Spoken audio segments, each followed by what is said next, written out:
നമസ്കാരം. ഈ ദിവസത്തെ ഏറ്റവും പ്രധാനപ്പെട്ട വാർത്തകളുമായി വാർത്താമഴ ആരംഭിക്കുന്നു. താനല്ല ഇറാനാണ് കരാറിനായി യാചിക്കുന്നതെന്ന് ട്രംപ്. വൈറ്റ് ഹൌസിൽ നടന്ന മന്ത്രിസഭാ യോഗത്തിൽ സംസാരിക്കുകയായിരുന്നു ട്രംപ്. ഇറാൻ നീചരായ പോരാളികൾ, ഒരു കരാറിലെത്താൻ തനിക്ക് സാധിക്കുമോ എന്ന് അറിയില്ല. കരാറിനായി 4 ആഴ്ച മുൻപേ ഇറാൻ ശ്രമിക്കണമായിരുന്നു. പശ്ചിമേഷ്യയിൽ ഇറാൻ നടത്തിയ പ്രതികാരാക്രമണങ്ങളിൽ ഗൾഫ് മേഖലയും അമേരിക്കയും ഞെട്ടിപ്പോയി. പശ്ചിമേഷ്യ പിടിച്ചെടുക്കാനുള്ള പദ്ധതി ഇറാൻ ഉണ്ടായിരുന്നുവെന്നും ട്രംപ്. വിനയ് ഉണ്ണി ചേരുന്നുണ്ട് ഇന്റർനാഷണൽ ന്യൂസ് ഡെസ്കിൽ നിന്ന്. വിനയ്, ട്രംപിന്റെ ഇപ്പോഴത്തെ പുതിയ പ്രതികരണം വരുമ്പോൾ ഈ സമാധാന ചർച്ചകൾ അല്ലെങ്കിൽ ഒരു സമാധാന കരാറിലേക്ക് എത്താനുള്ള സാധ്യതകൾക്ക് മങ്ങലേൽപ്പിക്കുന്ന തരത്തിലാണോ, അല്ലെങ്കിൽ ആ സാധ്യതകൾ വിദൂരമെന്ന് സൂചിപ്പിക്കുകയാണോ ട്രംപ്? പശ്ചിമേഷ്യൻ സംഘർഷം കൂടുതൽ കലുഷിതമാകുന്ന സാഹചര്യത്തിൽ സമാധാന ചർച്ചകളിലേക്ക് ഇറാനെ കൊണ്ടുവരാനുള്ള ട്രംപിന്റെ സമ്മർദ്ദ നീക്കമാണ് ഇപ്പോൾ നടക്കുന്നത് എന്ന് വേണം വിലയിരുത്താൻ. കാരണം ഒരു 15 നിർദ്ദേശങ്ങൾ US ആദ്യഘട്ടത്തിൽ പാകിസ്ഥാൻ വഴി ഇറാൻ നൽകിയിരുന്നു. എന്നാൽ അതെല്ലാം പൂർണ്ണമായി തള്ളിക്കൊണ്ട് ഒരു 5 നിർദ്ദേശങ്ങൾ നൽകിയാണ് ഇറാൻ ഇതിന് മറുപടി നൽകിയത്.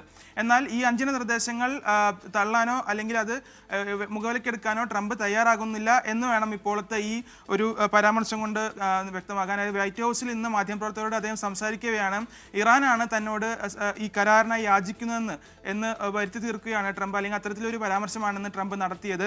എന്തായാലും ഈ താനല്ല ഇറാനാണ് കരാറിനായി യാചിക്കുന്നത്. വൈറ്റ് ഹൗസ് അതുപോലെ തന്നെ ഇറാൻ നീചരായ പോരാളികളാണെന്നും ഇന്നിപ്പോൾ ട്രംപ് പറയുന്നുണ്ട്. അതുകൊണ്ട് തന്നെ ഇറാൻ മുന്നോട്ട് വെച്ച ഈ 5 നിർദ്ദേശങ്ങൾ ഒരു കാരണവശാലും ട്രംപ് അംഗീകരിക്കില്ല.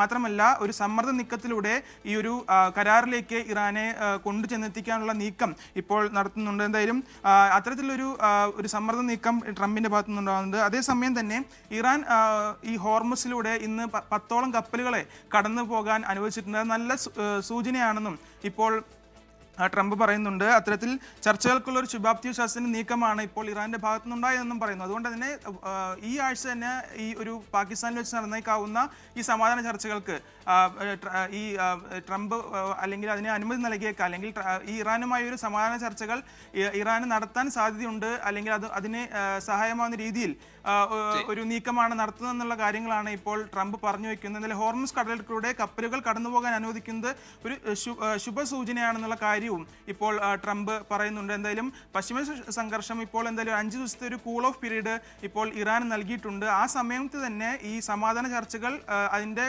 നീക്കങ്ങൾ മുന്നോട്ട് കൊണ്ടുപോവുകയാണ് ട്രംപ് ഇപ്പോൾ. ഗൂഗിൾ. ശരി, വിനയ് ഉണ്ണിയാണ് ഇന്റർനാഷണൽ ന്യൂസ് ഡെസ്കിൽ നിന്ന് വിവരങ്ങൾ നൽകിയത്. ഇതിന് മുമ്പും ട്രംപ് പലതവണ പറഞ്ഞിട്ടുണ്ട് ഇറാൻ ചർച്ചകൾ ആഗ്രഹിക്കുന്നുവെന്ന്. ഏറ്റവും ഒടുവിൽ ആ ചർച്ചയ്ക്ക് 15 നിർദ്ദേശം മുന്നോട്ട് വെക്കുകയും ചെയ്തു. ഇപ്പോൾ പറയുന്നത് ഇറാൻ യാചിക്കുന്നു ഒരു കരാറിനായി എന്നാണ് ട്രംപിന്റെ ഭാഗത്തുനിന്ന് വരുന്ന പ്രതികരണം. ഇതിനു മുമ്പും ഇത്തരം അവകാശവാദങ്ങളോട് ഇറാൻ മുഖന്തിരിക്കുകയായിരുന്നു. അത്തരത്തിലുള്ള ഒരു ചർച്ചകൾ നടക്കുന്നില്ല എന്നത് തള്ളിക്കളഞ്ഞുകൊണ്ടുള്ള പ്രതികരണങ്ങളാണ് മുമ്പ് വന്നിരുന്നത് ഇറാന്റെ ഭാഗത്തുനിന്ന്. ഈ കാര്യത്തിൽ എന്താവും എന്ന് പ്രതികരണം എന്നത് കാത്തിരിക്കാം. ഇന്ത്യ ഉൾപ്പെടെ സൗഹൃദ രാജ്യങ്ങൾക്ക് ഹോർമൂസിലൂടെ കടന്നു പോകാൻ അനുമതി നൽകിയെന്ന് ഇറാൻ. ഇന്ത്യയിലേക്ക് ഹോർമൂസ് കടക്കാൻ കാത്തുനിൽക്കുന്നത് 20 ഇന്ത്യൻ കപ്പലുകളാണ്. ഹോർമൂസ് കടന്ന് ഇന്ത്യൻ പതാകയേന്തിയ LPGയുമായുള്ള കപ്പൽ ഇന്ന് ഇന്ത്യൻ തീരത്ത് നങ്കൂരമിടും. പശ്ചിമേഷ്യൻ സംഘർഷം രാജ്യത്ത് ദീർഘകാല ആഘാതങ്ങൾ ഉണ്ടാക്കുമെങ്കിലും പരിഭ്രാന്തരാകേണ്ട ആവശ്യമില്ലെന്നും രാജ്യത്ത് ആവശ്യത്തിന് എണ്ണയും വാതകവും കരുതൽ ശേഖരമുണ്ടെന്നും കേന്ദ്ര സർക്കാർ സർവകക്ഷി യോഗത്തിൽ അറിയിച്ചു.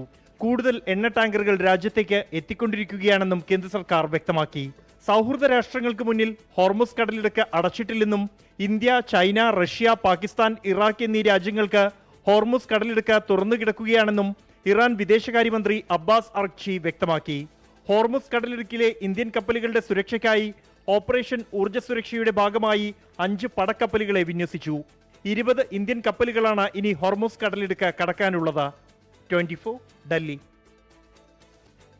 പെട്രോൾ ഡീസൽ വില കുത്തനെ കൂട്ടി രാജ്യത്തെ ഏറ്റവും വലിയ സ്വകാര്യ ഇന്ധന റീറ്റെയിലറായ നയാര എനർജി പെട്രോൾ ലിറ്ററിന് 5 രൂപ 30 പൈസയും ഡീസൽ ലിറ്ററിന് 3 രൂപയുമാണ് കൂട്ടിയത്. പ്രതിസന്ധി രൂക്ഷമാകുന്നതിനിടെ ഇന്ത്യ ഉൾപ്പെടെ സൗഹൃദ രാജ്യങ്ങൾക്ക് ഹോർമുസിലൂടെ കടന്നുപോകാൻ അനുമതി നൽകിയെന്ന് ഇറാൻ പറഞ്ഞു.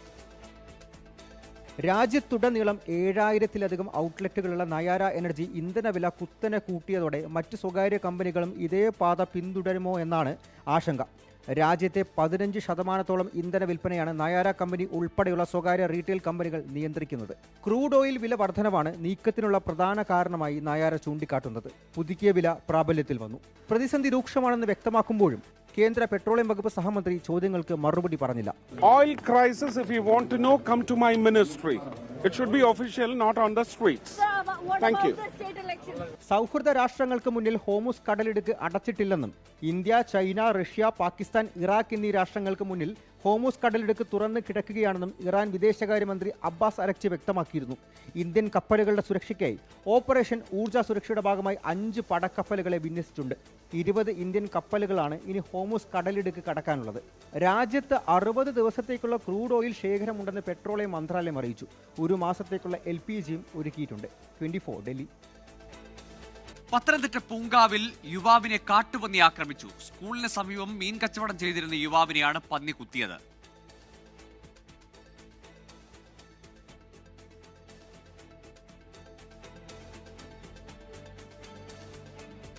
റോഡ് സൈഡിൽ ചെയ്തുകൊണ്ട് സമയത്ത് ഞാൻ മീൻ കച്ചവടം കഴിഞ്ഞ് ഒതുക്കിക്കൊണ്ട് ഇങ്ങനെ പൊക്കോണ്ടിരുന്ന സമയത്ത് ഒരു റോഡ് സൈഡിൽ കിട്ടുന്ന ഒരു പന്നി ഒരു കാട്ടിൽ നിന്ന് ഇറങ്ങി വന്നതിനെ കുത്തി കാല് കുത്തി പൊളന്ന് തട്ടിയിടുമായിരുന്നു. മറിഞ്ഞു വീണു. ഉള്ളിൽ തന്നെ അവിടുത്തെ നാട്ടുകാരെല്ലാം ഓടി വന്ന് എന്നെ പന്നി ഓടിച്ചു വിടുമായിരുന്നു. ഷിജോ കുര്യനുണ്ട് പത്തനംതിട്ടയിൽ നിന്ന്. ഷിജോ, വീണതിനപ്പുറം കാര്യമായ പരിക്കുകൾ ഈ യുവാവിനില്ല എന്ന് മനസ്സിലാക്കുന്നു. എങ്കിൽ പോലും നല്ല തിരക്കുള്ള ഒരു പ്രദേശമാണ് ഈ പൂങ്കാവ്. വഴിയരികിലൊക്കെ ഇങ്ങനെ പന്നി എത്തുക എന്ന് പറയുന്നത് വലിയ ആശങ്കയാണല്ലോ. ഗോകുലെ, ഇതിനകത്ത് ഈ കാട്ടുപന്നി ഇപ്പോൾ ഈ പറഞ്ഞ വീട്ടിലേക്കും കടകളിലേക്കും അടക്കം വന്നു കയറുന്ന സാഹചര്യങ്ങൾ പത്തനംതിട്ട ജില്ലയുടെ പലയിടങ്ങളിലും ഉണ്ടായിട്ടുണ്ട്. പൂങ്കാവ് ജംഗ്ഷൻ എന്ന് പറയുന്നത് വലിയ കാടോ മറ്റു സ്ഥലങ്ങളോ ഒന്നുമുള്ള സ്ഥലമല്ല. കൂടുതൽ വീടുകളും വിദ്യാഭ്യാസ സ്ഥാപനങ്ങളും അടക്കമുള്ള ഒരു സ്ഥലമാണ്. ഇന്ന് വൈകിട്ട് 5:30 കൂടിയാണ് പൂങ്കാവ് LP സ്കൂളിന് സമീപം ഒരു വാഹനത്തിൽ മീൻ കച്ചവടം നടത്തുകയായിരുന്ന യുവാവിനെ പന്നി ആക്രമിച്ചത്. റോഡ് സൈഡിൽ നിന്ന് ഈ വാഹനത്തിന് സമീപം നിന്നുകൊണ്ട് ഈ സന്തു എന്ന് പറയുന്ന യുവാവ് മീൻ വിൽപ്പന നടത്തുകയായിരുന്നു. അപ്പോൾ തൊട്ടടുത്തുള്ള ഒരു ചെറിയ കുറ്റിക്കാട്ടിൽ നിന്ന് പന്നി ഇറങ്ങി ഓടി വരികയും ഈ യുവാവിനെ കുത്തി പരിക്കേൽപ്പിക്കുകയാണ് ചെയ്തത്. സന്തുവിന്റെ കാലിന് സാരമായിട്ട് തന്നെ പരിക്കേറ്റിട്ടുണ്ട്. സ്റ്റിച്ചിടണം എന്നുള്ള കാര്യങ്ങൾ തന്നെ ആശുപത്രി അധികൃതരും പറയുന്നുണ്ട്. വൈകിട്ട് 5:30 കൂടിയാണ് ഈ സംഭവം നടക്കുന്നത്. നിരവധി വീടുകളും സ്കൂൾ കുട്ടികളും അടക്കമുള്ള പ്രദേശമാണ്. എന്തായാലും ഈ യുവാവിനെ ഈ പറയുന്ന കാട്ടുപന്നി വന്ന് ആക്രമിക്കുന്നു, മുറിവേൽപ്പിക്കുന്നു. ഉടൻ തന്നെ നാട്ടുകാരും അവിടെയുള്ള ആളുകളെല്ലാം ഓടിക്കൂടുന്നു. കല്ലെടുത്തെറിഞ്ഞാണ് ഈ കാട്ടുപന്നിയെ അവിടുന്ന് തുരത്തിയത്. വീണ്ടും ഈ കാട്ടുപന്നി കാട്ടിനുള്ളിലേക്ക് കയറിയിട്ടുണ്ട്. ഇപ്പോഴും അവിടെയുള്ള ആളുകൾ ആശങ്കയിലാണ്. പകലടക്കമുള്ള സമയങ്ങളിൽ സ്കൂൾ കുട്ടികൾ പുറത്ത് പോകുമ്പോൾ ഈ കാട്ടുപന്നി പുറത്തേക്ക് വരുമോ എന്ന ആശങ്കയും ആളുകൾക്കുണ്ട്. ഗോകുൽ, ശരി, കാട്ടുപന്നി ഒരു കടുത്ത ആശങ്കയായി മാറുകയാണ്. പകൽ സമയത്താണ്, അതും വഴിയരികിൽ, തിരക്കേറിയ വഴിയരികിൽ വെച്ചാണ് യുവാവിന് പത്തനംതിട്ടയിലെ പൂങ്കാവിൽ വെച്ച് പന്നിയുടെ ആക്രമണം നേരിടേണ്ടി വരുന്നത്. ഷിജോ കുര്യനാണ് വിവരങ്ങൾ നൽകിയത്. ചിഹ്നങ്ങൾക്ക് തിരഞ്ഞെടുപ്പിൽ വലിയ പ്രാധാന്യമുണ്ട്. സ്ഥാനാർത്ഥിയുടെ പേര് മനസ്സിൽ പതിഞ്ഞില്ലെങ്കിലും ചിഹ്നം പതിയണം. ഇന്നിപ്പോൾ സ്വതന്ത്ര സ്ഥാനാർത്ഥിമാർക്കുള്ള ചിഹ്നങ്ങൾ തിരഞ്ഞെടുപ്പ് കമ്മീഷൻ അനുവദിച്ചു. കയർ വ്യവസായത്തിന്റെ നാടായ ആലപ്പുഴയിലെ അമ്പലപ്പുഴയിൽ മത്സരിക്കുന്ന ജി സുധാകരൻ ലഭിച്ചത് തെങ്ങും തോപ്പ്. CPIM ബന്ധം ഉപേക്ഷിച്ച് മറുകണ്ഠം ചാടിയ TK ഗോവിന്ദനും PV അൻവറിനും ചിഹ്നം ഗ്യാസ് സിലിണ്ടർ. ഫുട്ബോൾ ചിഹ്നത്തിൽ പ്രചാരണം ആരംഭിച്ച KK രമയ്ക്ക് അനുവദിച്ച ചിഹ്നം ടെലിവിഷൻ. എലത്തൂരിൽ ഇതുവരെ ക്ലോക്ക് ചിഹ്നത്തിൽ മത്സരിച്ചത് AK ശശീന്ദ്രനെങ്കിൽ ഇക്കുറി ക്ലോക്ക് PK ശശീന്ദ്രനാണ്. എന്തായാലും ഇനിയുള്ള ചുരുങ്ങിയ ദിനങ്ങളിൽ ഈ ചിഹ്നങ്ങൾ കൂടി വോട്ടർമാരുടെ മനസ്സിൽ പതിപ്പിക്കാനായിരിക്കും പാർട്ടികളുടെയും മുന്നണികളുടെയും ശ്രമം. ധാരാളം തെരഞ്ഞെടുപ്പ് വാർത്തകളുണ്ട്, എല്ലാം വിശദമായി പരിശോധിക്കാം. സ്വാഗതം വോട്ടുത്സവത്തിലേക്ക്.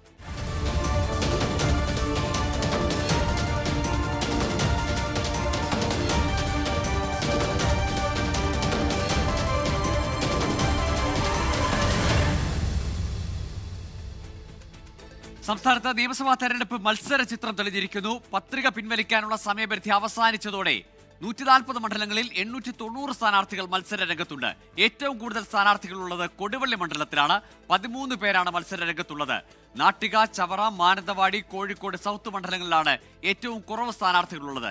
ഇവിടെ 3 സ്ഥാനാർത്ഥികൾ വീതമാണുള്ളത്. ജിബിൻ JB ഉണ്ട് തിരുവനന്തപുരത്ത് നിന്ന്. ജിബിൻ, ആശിച്ച ചിഹ്നം കിട്ടാത്ത പല സ്ഥാനാർത്ഥികളുമുണ്ട്. പലർക്കും കിട്ടിയത് അല്ലെങ്കിൽ മുമ്പ് പ്രചാരണം ആരംഭിച്ച ചിഹ്നമൊക്കെ മാറ്റി പ്രചാരണത്തിന് ഇറങ്ങേണ്ട അവസ്ഥയൊക്കെയുണ്ട്. എങ്ങനെയാണ് ഈ ചിഹ്നങ്ങൾ, ഒപ്പം സ്ഥാനാർത്ഥികളുടെ ഏതൊക്കെ മണ്ഡലങ്ങളിലാണ് ഏറ്റവും കൂടുതൽ സ്ഥാനാർത്ഥികളുള്ളത്? പൊതുവിവരം. ഗൂഗിളി നാമനിർദ്ദേശ പത്രിക പിൻവലിക്കാനുള്ള അവസാന തീയതി കൂടി കഴിഞ്ഞതോടുകൂടിയാണ് നിയമസഭാ തിരഞ്ഞെടുപ്പിൽ സ്ഥാനാർത്ഥികളുടെ അന്തിമ ചിത്രം ഇപ്പോൾ തിരഞ്ഞെടുത്തിരിക്കുന്നത്. 1254 സ്ഥാനാർത്ഥികൾ 2125 നോമിനേഷൻസ് പത്രികകളാണ് ആകെ നൽകിയിരുന്നത്. ഇതിൽ സൂക്ഷ്മ പരിശോധനയ്ക്ക് ശേഷം 985 പേരാണ് പട്ടികയിൽ ഉണ്ടായിരുന്നത്. ഇതാണ് ഇന്ന് ഈ അവസാന നിമിഷം, അതായത് നാമനിർദ്ദേശ പത്രിക പിൻവലിക്കാനുള്ള അവസാന ദിവസം 95 പേർ കൂടി പത്രിക പിൻവലിച്ചതോടുകൂടിയാണ് ഇത് 890 പേർ എന്ന ആ ഒരു അവസാന ചിത്രത്തിലേക്ക് എത്തിയിരിക്കുന്നത്. നേരത്തെ പറഞ്ഞതുപോലെ തന്നെ ഈ 2021 നിയമസഭാ തെരഞ്ഞെടുപ്പിൽ ഉണ്ടായിരുന്നതിനേക്കാൾ 67 സ്ഥാനാർത്ഥികളുടെ കുറവാണ് ഈ വർഷം ഈ നിയമസഭാ തെരഞ്ഞെടുപ്പിൽ ഉള്ളത് എന്നാണ് എടുത്തു പറയേണ്ടത്. സാധാരണഗതിയിൽ 2021 2016 സ്ഥാനാർത്ഥികളുടെ എണ്ണത്തിൽ വലിയ രീതിയിലുള്ള ഒരു കുറവ് ഈ 2026 ഉണ്ട് എന്നുള്ളതാണ് എടുത്തു പറയേണ്ട ഒരു കാര്യം. അത് മാത്രമല്ല, ഏറ്റവും അധികം സ്ഥാനാർത്ഥികൾ ഇപ്പോൾ മത്സര രംഗത്തുള്ളത് കൊടുവള്ളിയിലാണ്.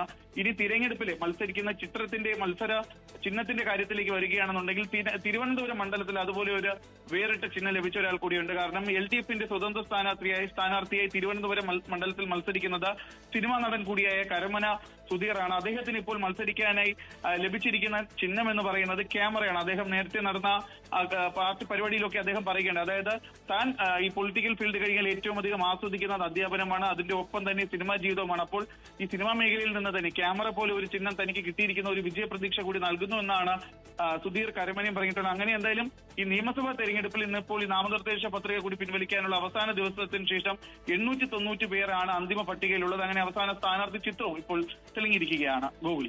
ശരി ജിബിനെ, ഏതായാലും ആശിച്ച ചിഹ്നം കിട്ടാത്തവർ കിട്ടിയ ചിഹ്നത്തിൽ ആശ്വാസം കണ്ടെത്തുകയും അതിൽ ആത്മവിശ്വാസം പ്രകടിപ്പിക്കുകയും ഒക്കെയാണ്.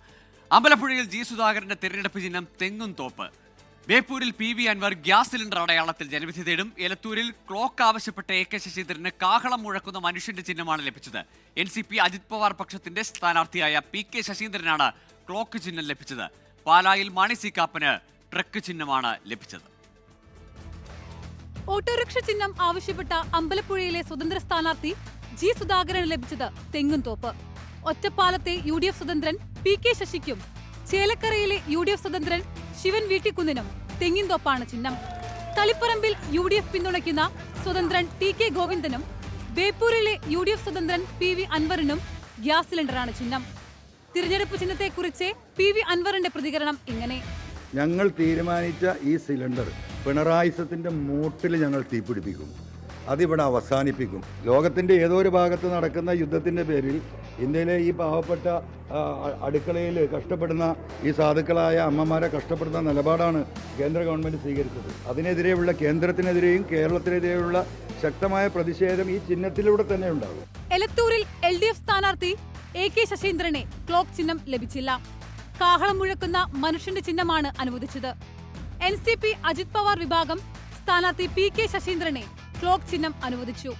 ഫുട്ബോൾ ചിഹ്നത്തിൽ പ്രചാരണം ആരംഭിച്ച KK രമയ്ക്ക് ടെലിവിഷനാണ് തിരഞ്ഞെടുപ്പ് കമ്മീഷൻ അനുവദിച്ചത്. അഹമ്മദ് ദേവർകോവിലിനെ ബക്കറ്റാണ് ചിഹ്നം. തിരുവനന്തപുരത്തെ ഇടത് സ്വതന്ത്രൻ സുധീർ കരമനയ്ക്ക് ക്യാമറയും എതിർ സ്ഥാനാർത്ഥി CP ജോണിനെ കപ്പലും ചിഹ്നമായി ലഭിച്ചു. പയ്യന്നൂരിൽ UDF പിന്തുണയ്ക്കുന്ന സ്വതന്ത്രൻ V കുഞ്ഞികൃഷ്ണനെ വൈദ്യുതി തൂൺ. Election desk 24. Welcome back. വാർത്താമഴ തുടരുന്നു. കൈ മുറിച്ചു മാറ്റേണ്ടി വരുമെന്ന ഘട്ടത്തിൽ ഗുജറാത്ത് സ്വദേശിയായ വിദ്യാർത്ഥിക്ക് പുതുജീവൻ നൽകി Chengannur doctor KMC hospital plastic surgery വിഭാഗം. മൂവാറ്റുപുഴയിൽ വെച്ച് നടന്ന അപകടത്തിൽ ടിപ്പർ ലോറി കൈയിലൂടെ കയറിയിറങ്ങി കൈ മുറിച്ചു മാറ്റേണ്ടി വരുമെന്ന അവസ്ഥയിലാണ് 20 വയസ്സുള്ള മെഡിക്കൽ വിദ്യാർത്ഥിയെ Chengannur doctor KM Cherian institute of medical സയൻസസിൽ പ്രവേശിപ്പിച്ചത്. Plastic surgery, orthopaedics, critical care വിഭാഗങ്ങളുടെ ഏകോപനത്തിലൂടെ ശസ്ത്രക്രിയ നടത്തിയത്. ഇംപ്ലാന്റുകൾക്ക് പുറമെ കൈ പൂർവ്വസ്ഥിതിയിലാക്കാൻ ശരീരത്തിന്റെ മറ്റൊരു ഭാഗത്ത് നിന്ന് രക്തക്കുഴലുകളും മാംസവും കൂട്ടിച്ചേർക്കുന്ന അതിസങ്കീർണ മൈക്രോവാസ്കുലർ ശസ്ത്രക്രിയയും വിജയകരമായി പൂർത്തിയാക്കി. പ്ലാസ്റ്റിക് സർജന്മാരായ doctor Sania Saleem, doctor Brian Oommen Thomas എന്നിവർ ശസ്ത്രക്രിയയ്ക്ക് നേതൃത്വം നൽകി.